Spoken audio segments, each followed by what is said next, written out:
All opinions expressed on any program are those of the producer and are persons appearing on the program and do not necessarily reflect the views and opinions of DCTV. All producers and guests appearing on programs provide information and opinions based on information they consider to be reliable. DCTV does not affirm the completeness and accuracy. All DCTV members agree to adhere to DCTV's statement of compliance and are participants in a community medium forum where they're exercising their freedom of speech.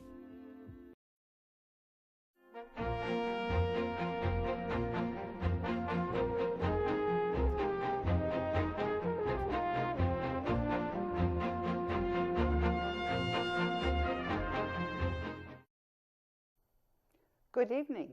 I'm your host, Karen Hudis, in this series on the network of global corporate control. Today's show is live. Thanks, as always, to Carmen Stanley, Program Director, Maurice Jackson, Studio Director, Couché Starnes, Audio and Prompter. Today's segment is called The Peaceful Global Currency Reset. We're following up on the segments on September 28th and October 2nd about hidden reality and our relationship. When I say our relationship, I mean my relationship with all of the people who are helping to end the corruption in the world's money system. There's a coalition opposing the banking cartel. This includes the world's military powers, the United States minus the Federal Reserve, and the rest of the coalition of the world's people that was predicted by the United States National War College's power transition model with 90% likelihood. You can also see this coalition to take down the banking cartel from the comments in the archives of this series in YouTube. We learned that the conference to establish the World Bank and International Monetary Fund voted to end the banking cartel. The coalition to end the banking cartel has never gone out of existence. Proof that the coalition still exists is very simple. It's because I'm able to tell you about this coalition. In the last live segment, we showed a clip about how the United States seismic system was turned off just prior to a nuclear bomb that detonated on October 7th, 2013, off the coast of Charleston. The United States military powers are making sure that I'm around and can ask who ordered the US Seismic system to be shut down just prior to the bomb on the 7th of October 2013. I claim that the world coalition fighting the central bankers is stronger than the central bankers because I couldn't continue to tell you that Donald Trump is not the commander-in-chief of the United States if this coalition didn't exist. I'll give you another example. I just posted my 3-year-old comment in Press TV about the coalition. The banking cartel tries and fails to hide war powers of the United States presidency. I said, the banking cartel is unable to hide that it's weaker than the coalition of the world's military powers and peoples. This coalition is going to clean up the corruption in the world's monetary system. My 2015 comment said, this is mere posturing after the United States Congress voted to extend the state of emergency, which it has done ever since 1861, thereby perpetuating the war powers of the United States presidency. A growing group of United States citizens are aware of this charade, which is played up by the mainstream media, controlled by the same network of global corporate control that has bought and paid for the United States Congress. The citizens of the United States are joining the Coalition for the Rule of Law, which consists of the BRICS, that is, Brazil, Russia, India, China, and South Africa, the G77, which is 134 developing countries, and Germany. The United States remains without legitimate government in an interregnum until the Constitutional Convention, which is overdue after more than two-thirds of the state legislatures have demanded amendment of the Constitution under Article 5 of the Constitution. Bibi Netanyahu's audience is nothing more than discredited buffoons. When we're born, we cry that we're come to this great stage of fools. That's a quote of William Shakespeare from King Lear. Speaking of Donald Trump, I reminded people that the Electoral College was fraudulent without the United States Constitution of 1789 being in effect. I made sure that each of the people pretending to be electors knew that they couldn't claim that function without the Constitution being in effect. And then I showed everyone an email that I had written to one of the electors on the 10th of January 2017. Subject: Kansas Electoral College member, to Kelly Arnold, and I have her email address in case anybody wants to try to write her again. Please be informed that I'm going to put our correspondence out on my social media. If you have any response, I'll publish that alongside what you already received, what you sent to me, and this email. The entire country is going to learn what you tried to do to us.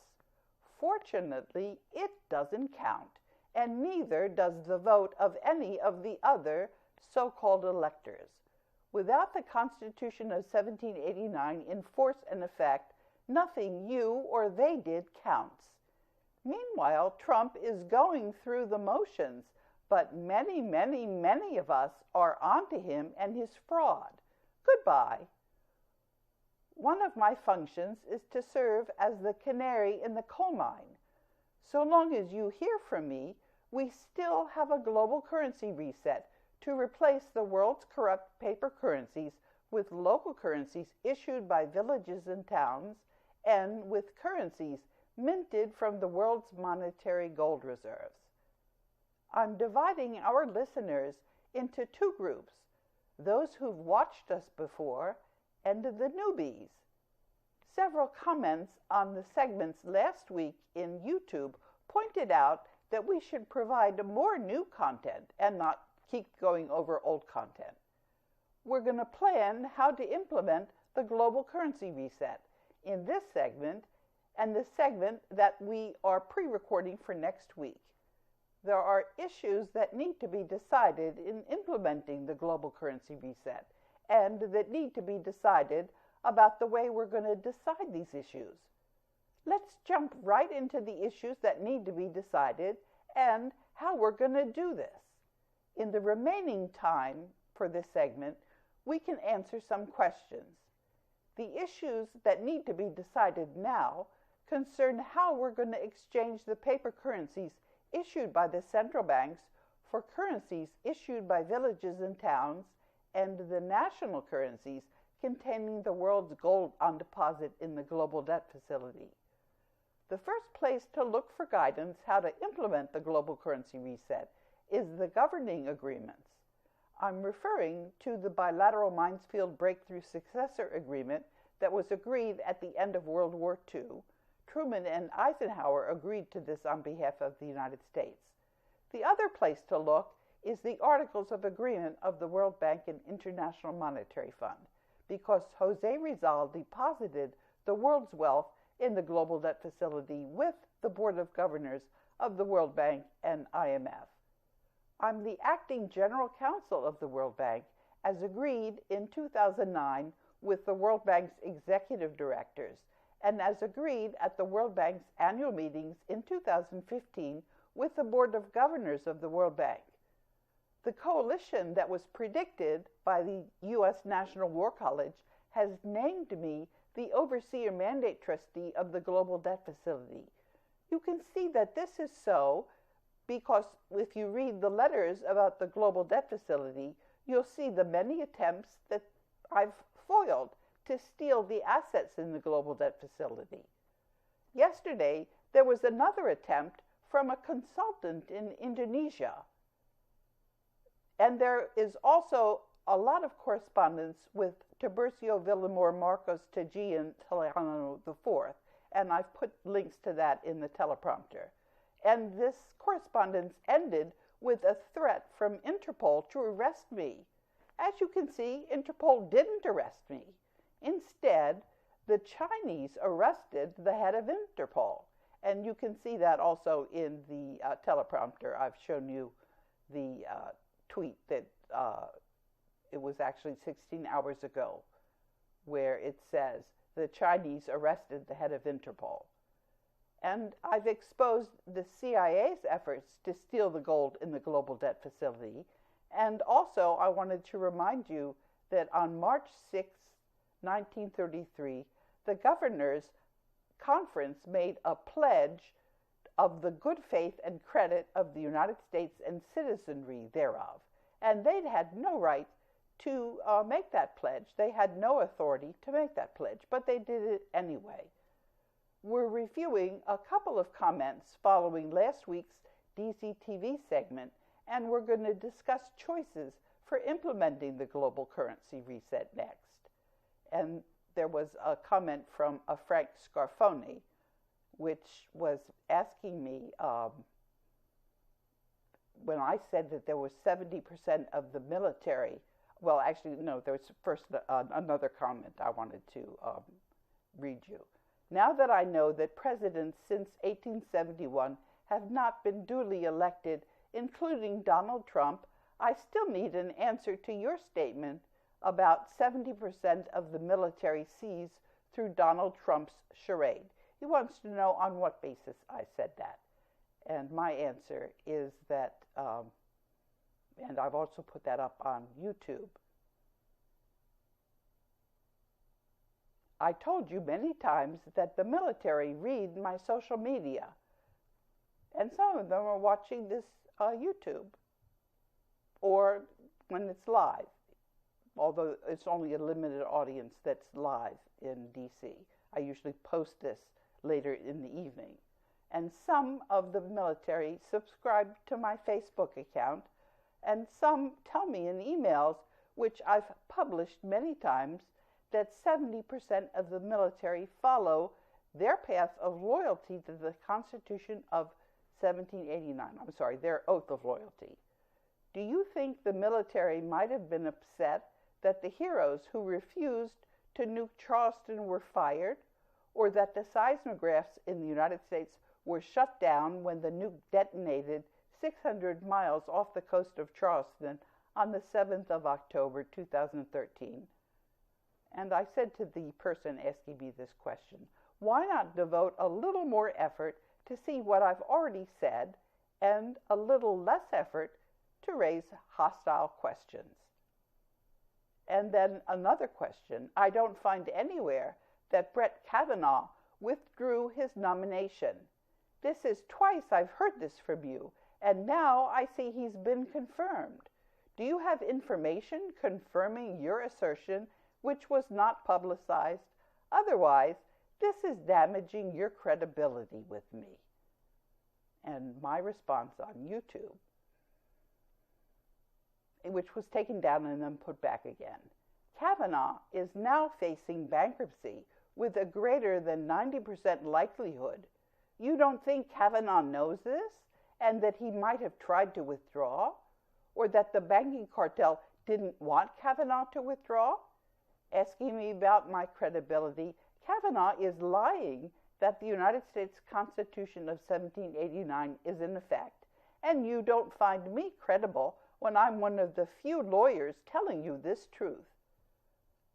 I described the commercial lien process at the end of the teleprompter, and the reason why I'm raising commercial liens is that's what I've got against Kavanaugh and many of the other people, including Donald Trump. They collect damages from persons who interfere with the global currency reset when they've perpetuated lies of the banking cartel. And what we're doing in this series is we're exposing the lies. YouTube erased my response, and that's why I put it in the teleprompter. And after I wrote it in the teleprompter, YouTube put the response back up. The short answer to your question why I say that the military, 70% of them, see through Donald Trump is because they're loyal to the American people and they're no fools or dupes. And I'm going to also raise some of the questions that are facing us now in the global currency reset. One of the questions is whether there could be various approaches from one country to another. The consequence is going to be that people are going to want to move to a country with a more favorable regime. It's going to be difficult to require a uniform approach, especially because the countries are going to be exchanging national currencies for the currencies issued by the banking cartel at their own pace. The national currencies, gold currencies, and local currencies are going to be valid tender. People are going to use the local currencies before using gold currency. There's going to have to be monitoring in order to prevent there from being too much currency. That's going to cause inflation and economic dislocation. We have to work together to minimize the economic dislocation and the magnitude of the global currency reset. We're going to have to really be very clever. There's going to be a limit on the amount of currency that an individual may exchange. Some people are asking for there to be a limit on the amount of property that wealthy individuals can own. There doesn't seem to be any way to enforce limits like this, also because of many possibilities to get around limits on the amount of property that a person can own. Some people are asking for debt that is secured by mortgages to be forgiven. If we do this, it's going to affect construction of new housing. Different approaches among different communities is going to result in people moving to the communities with more lenient rules. When countries have more favorable rules, this is going to cause people to relocate to countries whose approaches are viewed as more favorable.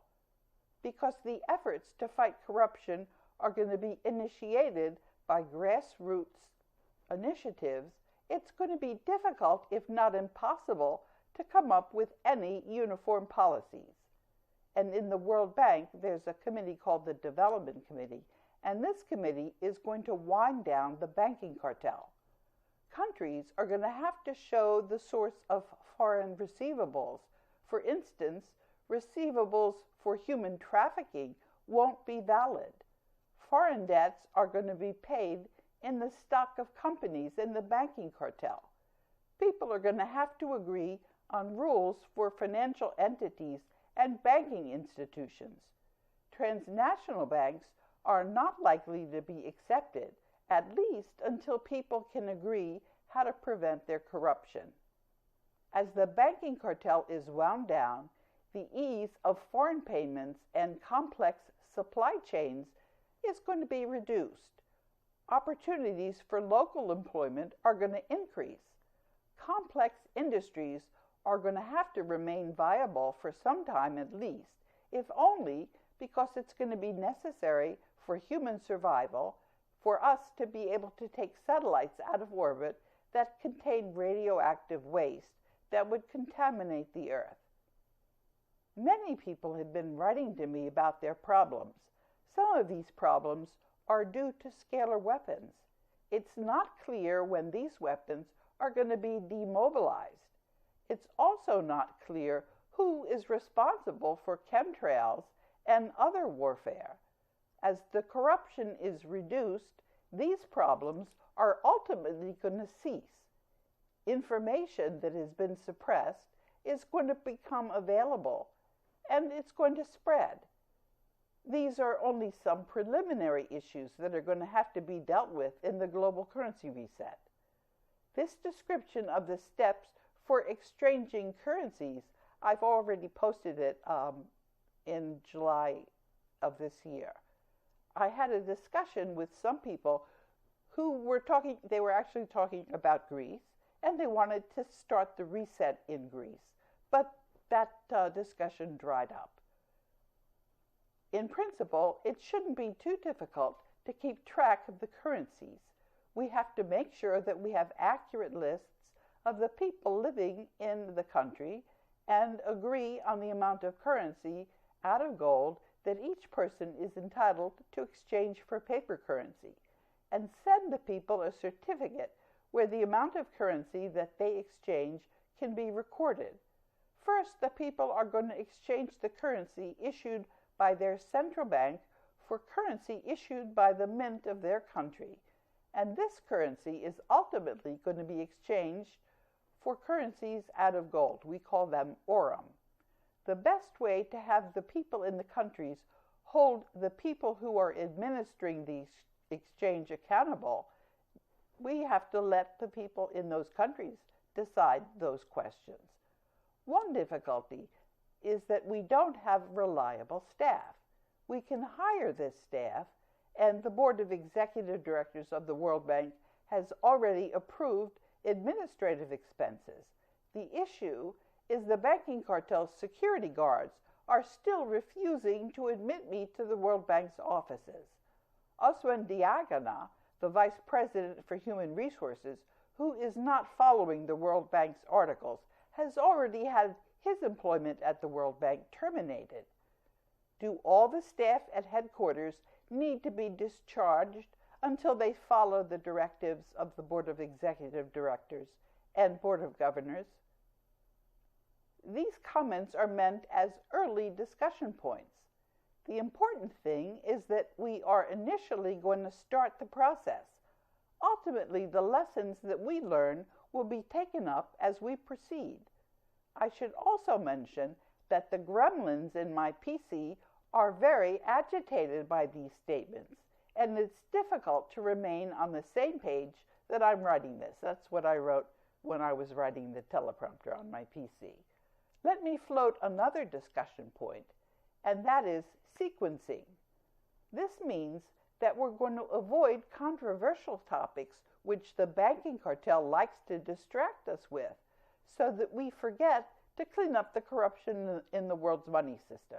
I'll give you an example where I ducked the hot topics in order to stick with the global currency reset.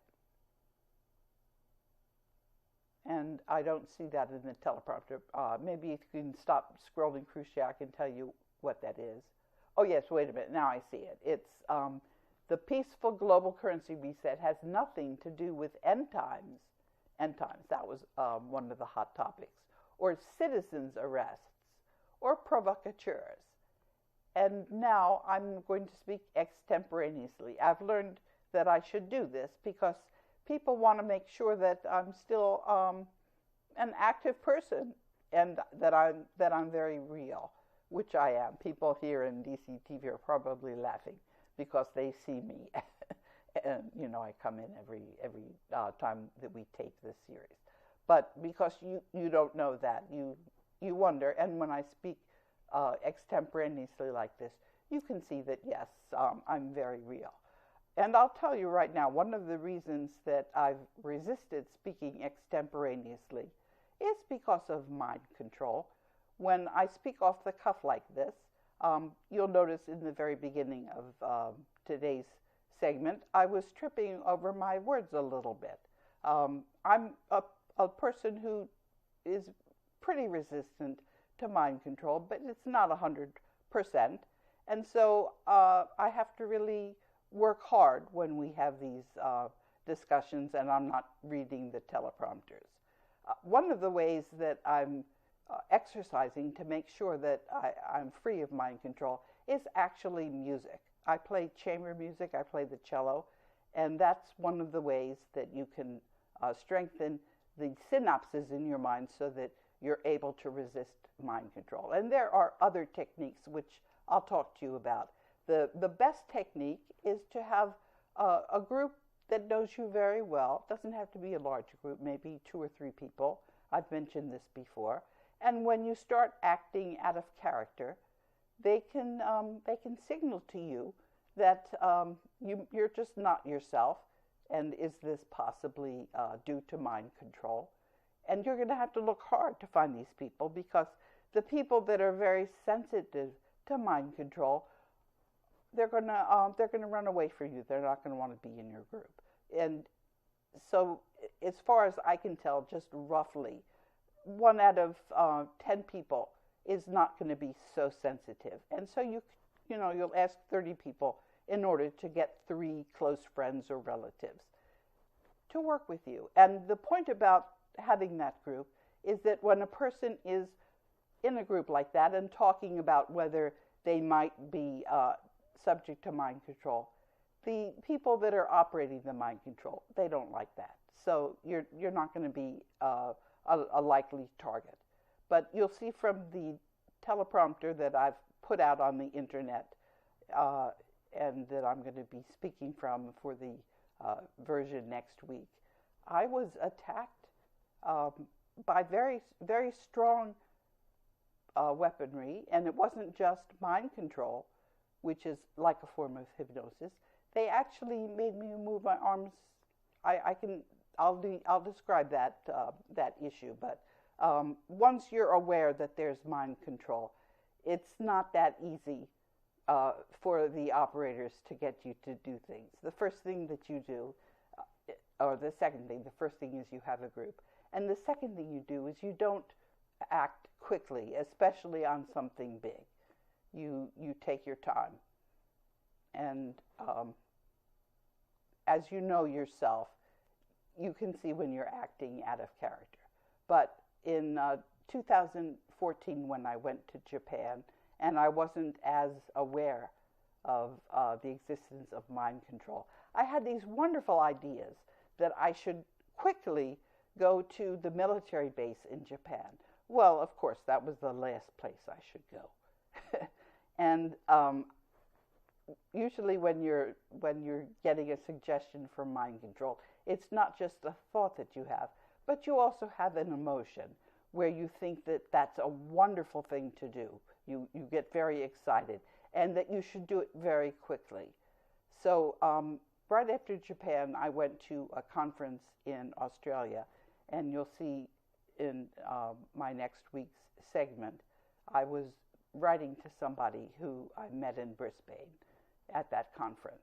And one of the things that happened at that conference was there were banking control agents who were there, and I had this feeling that they were wonderful people, and I really wanted to spend a lot of time with them. And then I started thinking about it and trying to figure out what it was that made me think they were so wonderful. And when I stopped and tried to think about it, I realized that these were actually the kind of people that I usually didn't like. They were slick, they were operators, whatever it was. So what you're going to do when you know that there's mind control is you're not going to act quickly. And the other thing is people do have instincts. And your instincts are going to be telling you one thing, and your mind control is going to be telling you something else. And you'll learn to follow your instincts a little better. Anyway, as people are aware of this weaponry, it's not going to act as it's not going to be as easy to influence people. And the other thing that I've discovered, and this was something that I can tell you how I discovered it, and that is that there are some people in the military who have access to this weaponry, and they're working for us.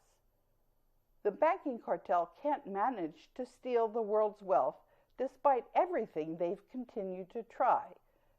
The banking cartel also teaches people about reality when they try and censor me. We're going to transform our world to a kinder place and assume our transcendent aspects. The corruption will end as the world's paper money is exchanged for local currencies and for gold in the global currency reset.